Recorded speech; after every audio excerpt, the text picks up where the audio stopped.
and welcome back to A Clash of Kings. Now, I'm going to be redoing all the commentary for this episode because it just wasn't right. Now, a big problem happened, and I explained it in the original footage quite in detail, but it took 15 minutes to explain, and I just don't know why it took that long. So I'm going to cut it down and basically try and make it more of an enjoyable episode, because it wasn't that enjoyable. I was stressed, and I didn't sound that happy. So basically, I recorded a whole bunch of footage, probably like almost an hour's worth of footage, probably like 3 hours worth of game time. But my hard drive has capped. I forgot to, delete some footage, make some space for new footage, basically because I was rushing videos last week because I was going away for like 4 or 5 days. So yeah, my bad. So I thought I was recording, but I wasn't. So I lost a lot of footage, and then I was stressing out because I was upset that I didn't get to show you everything which happened in that time I missed. But to be honest, I don't think you guys would really care that much because nothing really amazing did happen. So I'm going to start from the beginning. First of all, you can probably tell that I'm wearing some different equipment. Yes, I have a bit of money, and I'll get into that part after this. My banner is changed. I felt like it needed a fresh look. I'm not too happy about it though. I will have to get your guys' thoughts about it. So that's a maybe. And then to the main part. So last episode you saw in the previews that yes, we took King's Landing, and yes, we were at war with the Westerlands. After I took out King's Landing, I instantly regretted taking it because I didn't see how much the Westerlands had grown. Last time I checked on the Westerlands, they were getting smashed by the Reach. Like, Reach had even taken Lannisport right deep into their territory. So I thought, this would be a great time. Westerlands are focused somewhere else, which they were, but it was sort of the opposite. They had Tumbleton, they had Old Town, they were Golden Grove, I think it was as well. They were the Reach are almost gone. Let's just say that. Not right now, but at the time they were almost gone. So I was like, shit, Westerlands are no joke. They are going to slaughter me with an army of 3,000. So as soon as I took out King's Landing, I sent an emissary to Tywin Lannister saying, look, let's be friends. It was my mistake. And he's like, yeah, sure. He goes, basically, the Westerlands are at war with 4 Targaryens, Dawn, yeah, Stormlands, and the Reach. Yeah. So they're like, you know what, you're right. We are stressed. We're at war with 4 different factions. Let's have a truce so we can basically focus on them. And he also mentioned if you attack the Targaryens, we would like that. So I kept that in mind. So yeah, I instantly got a peace treaty with the Westerlands, and I kept King's Landing, the moneymaker of Westeros. Holy shit. So yes, as you can imagine, I've been making a lot of money. Now, it's been quite a lot of time since you saw the last episode, in game. I have over 200,000 coins in the Iron Bank, making 10,000 a week. I have about 100,000 in my treasury alone. I've changed my culture. I finally got that dude who can change my culture, and my culture is now Dragonstone. They're called the Crownlands. So basically, all the troops which I will be recruiting automatically will be Crownlands. And they were Stormlands, but I didn't get the option for Crownlands at first. And I wanted to get the Crownland troops because Dragonstone aren't around anymore. Stannis has been defeated and the faction's out of the game. So that's why I'm basically stealing their culture because no one else has it. And I like to be different. So that's that. I was trying to get the Vale culture, but it wouldn't let me, which was kind of shitty because I think the Vale troops look the best in my opinion, and the Vale don't do anything, so it's cool just to steal their culture, but I can't. So that's that. I also tried doing a mission, which is not really much of a mission. It's kind of pointless. You basically go to Old Town, you go to the Citadel, and you talk to some maesters and stuff like that. But for some reason, I could not read. I was so stressed out from explaining for 15 minutes straight about basically everything I just told you. But imagine that in 15 minutes, yeah. And I just couldn't read, and it was stressing me out. I was so angry, and I kept redoing it. I kept redoing it over and over and over. I could not read. My mouth was not connecting with my brain, which is always, it's not a good thing. But anyway, so I did this quest. I shall go through it now. I'll go through the main part. I'm not going to read it out, sadly, because you don't want to see the original footage. There's so much of it. But I'll show you this part of the quest. It's kind of pointless, but yeah, it literally is kind of pointless. But it was a cool quest to do anyway. You got to visit some new locations like that, which is always nice.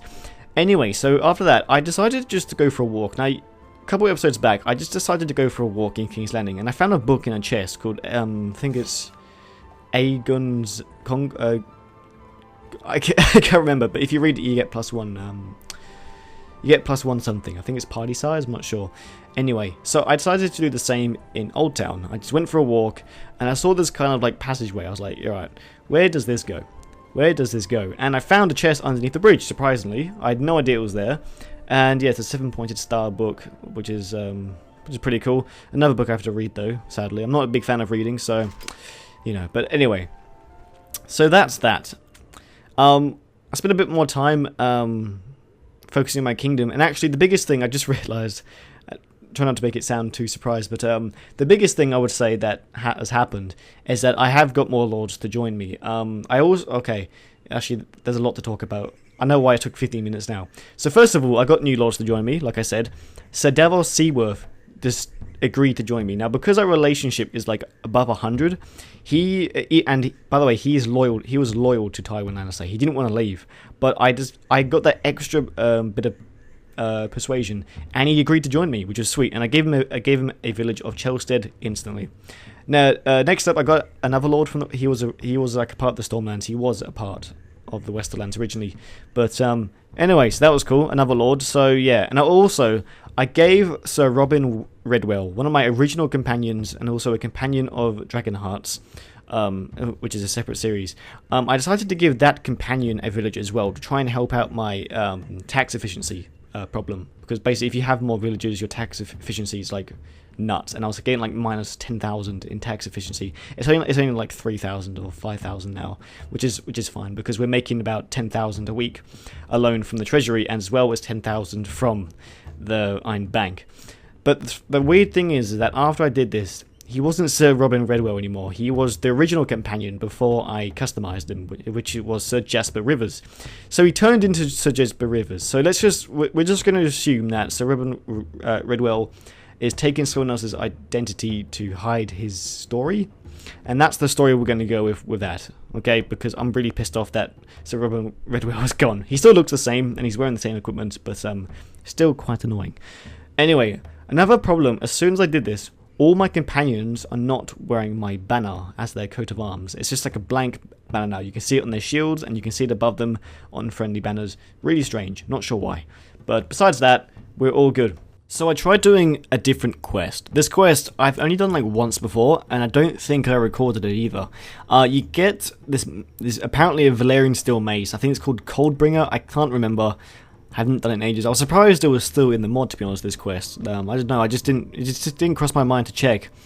Anyway, a huge bug. Actually, quite a lot of people have bugs with this. I looked this up, and quite a lot of people have problems in different parts of this quest. And my problem is that Harrenhal has to be owned by the Westerlands to complete a certain part of the quest. I think the quest is designed to do early on in your game, and it even says like in the next step, like if the Starks own this, then he may not be there or whatever. But the Starks don't even own it; it's the Riverlands. So, and I was looking up and said they said the only way to complete this quest is for the Westerlands to take over Harrenhal, which is really unlikely because they've not been at war with Riverlands since like the very start. I don't think they will go to war with the Riverlands anytime soon, and the only other way I can think of is actually joining the Westerlands and attacking Harrenhal myself, but that's not going to happen because we're our own faction, as you can see. So yeah, that quest is a big fuck up. We can't do that one either. Actually wait, I don't know what I'm talking about. That's the only quest I can't do, but anyway, that's that. And now this brings me to the next big thing. In the original recording, which I didn't show you, I was moaning that I couldn't get gold cloak troops. Now, you used to be able to, I think before 2.0, I think it was 1.9 something, I can't remember. That was the last time you were able to like recruit some gold cloaks. I'm not sure how it was again, but you just could. So, I've been playing around with files. I got this editor tool, and I've been basically making my own units. Only I'm not really making my own units at all. I'm basically just changing the standard gold cloak troops, which are in the game files, and basically turning them into my own sort of unit tree. I'm adding them on to the Dragonstone tree after Men at Arms. I'm very new to this. I think I've made a lot of changes since I first did it, and I think I've changed it even since you've seen this one, making sure that they're the right levels, so they take the right amount of time to upgrade, make sure their health is, and all their stats are right, and they're pretty standard. I didn't have to change much, and the only difference I have made is that I've given them shields, because they didn't have shields before, and I thought that's kind of silly, so I gave them shields. I don't have the Glaveman. I've only got the Swordsman. I've made my own version of the Elite Swordsman, and I've got the Longbowman, or just normal Archer, and the Crossbowman.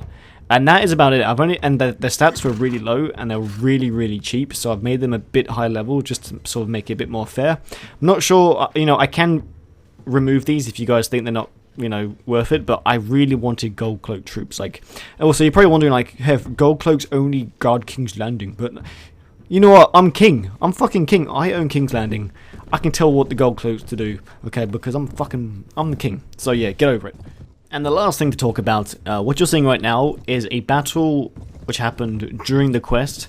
So this was before I got any of the gold cloaks or anything. So this was a part of the quest, which obviously didn't work in the end. But a huge wildling army attacks me, almost 200. I had 60 men on me, luckily. I don't usually have this many troops on me when I'm traveling. But yeah, they all triple or quadruple teamed me, and pretty cool. On me, I had a really weird army. I had all my cavalry, all my companions on horses, and of course all my top cavalry, like my Vale Heavy Knights and Westerland Knights, and you name it, I've got it. And I've got a few of my... at the time, though, I did have my Royal Guards, which are two... you can't actually get these troops anywhere else unless I change it. What are they called? Gold Cloak Glaveman. Now, I got these two from basically recruiting them from my prisons. I captured these when I captured King's Landing. Now, I did capture a load of more Gold Cloaks, but I sold them stupidly. But these two Gold Cloaks are now on my side. I recruited them. I've also made a companion a Gold Cloak as well, sort of, by giving him the armor, which I did also win from the previous battle of taking King's Landing. So, yeah, they're like my new sort of troop. They're my Royal Guard. I don't know, I just thought it was fun. But anyway, this battle was really cool, actually. A lot of wildlings, but they're really shit. Wildlings are really shit, so... that was also lucky as well. The Pentoshi Spearmen, which I have, are really cool. They're actually meant to be archers, but I don't see the point in it. They do have javelins, but they are spearmen, so yeah, I thought they were pretty cool. And it was fun seeing them just wreck up some wildlings. And yeah, and that is about it. Okay, so we're back to the normal recordings now.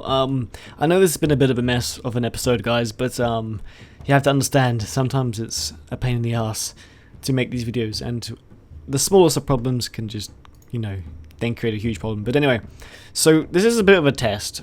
I saw this army. I was actually going to the north to try this out, but I came across these broken men. So on me, I basically just got the golden cloak troops. Now, I do think they're still too low of a level. I'm still new to this, so I wasn't too sure. But they level up very fast, so I feel like I need to adjust it so that it takes longer for them to level up. And they're also quite cheap, so yeah, it's something I need to change. But I feel this would be a good way to test the troops anyway. And it's not like this is cheating at all, because right now this is not really helping me at all. There's so many other things I could be doing right now. But anyway, I've also got my Royal Guard. Oh my god, so many troops. Anyway, so we're versing 80 broken men, which are just axemen. So there's no archers. I believe anyway. Let's put the archers in front, and let's put the infantry just back here.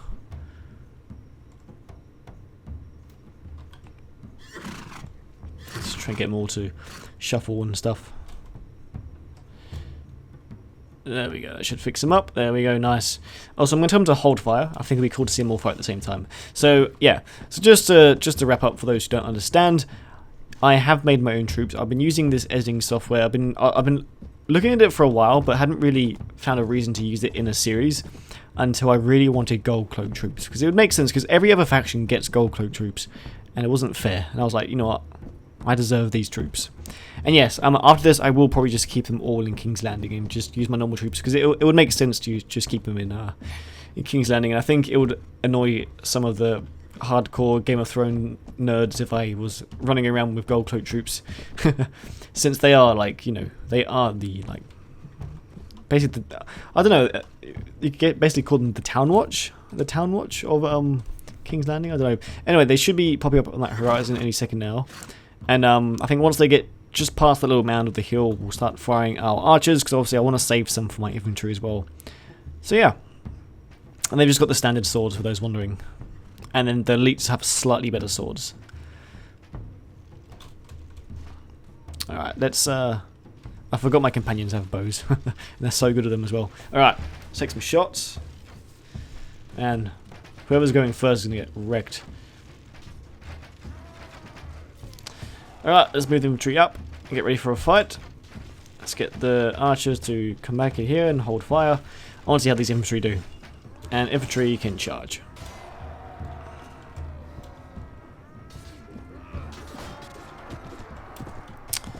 Alright, so far, so good. They reckon them. Absolutely reckon them. Now, I checked their armor. Their armor's not that different, to be honest, compared to some of, like, example... these guys probably have the same armor. Right now, I do just have the number advantage right now, which is, of course, helping me out. So, yeah, I will have to do some rearranging to make them a bit more harder to get, because they do level up very fast. So, yeah, I'll make them higher level. I think that should do it. And come on, it's gold cloaks. They're fucking cool. Yeah. But yeah, it was cool making my own custom troop. I wanted to make a Kingsguard, but it's not going to be possible. The armor is not even in the files. It wasn't the last version. As you know, it was a quest to even get Kingsguard armor, but yeah, it's not even an option anymore. So it's not even in the file. So maybe in 2.2 it might be there. So anyway, that was cool. How many men did we lose? We lost 7 men. Pretty cool. Good old gold cloaks. I think they're alright. I just need to make them a bit higher level, so they take a little longer to upgrade. But besides that, I'm happy with how they are. I bet they'll all be able to upgrade now. Not all of them. Quite a lot. I need to get some more money out as well. I haven't got much on me. Not bad. Gold cloaks, guys. Freaking cool. I'm actually really happy. Now, another thing I'm not sure about is that will the other Dragonstone Lords start recruiting gold cloaks now? That's the only thing I'm worried about, but I don't know yet. I haven't seen anything about it yet, so who knows? We'll see. But now, there's only a few Dragonstone Lords around. There's about 3 or 4 over in Essos. A few of them are part of the Stormlands, Westerlands, and Reach. They're sort of scattered all over. And of course, I have Sir Davos, who was a Dragonstone Lord, so I might find him and see if he has any gold cloak troops on him. Okay, so I found Sir Davos, and he does indeed have gold cloak troops, which is quite... I'm not sure how I feel about this right now. Obviously, that means all the other... Oh my god, he's got so many troops. That means all the other Dragonstone Lords will indeed have gold cloak troops. Now, I wasn't sure there's any other sort of... I don't know. There wasn't any other... I don't know. I think this is the only way I knew how to get them, but of course I'm new to this. But yeah, he does have some gold cloak swordsmen. It's pretty cool. But anyway, we'll have to do for now. Also, I think there's another bug. Half my staff aren't showing up in King's Landing. My wife has disappeared, yet we're still married.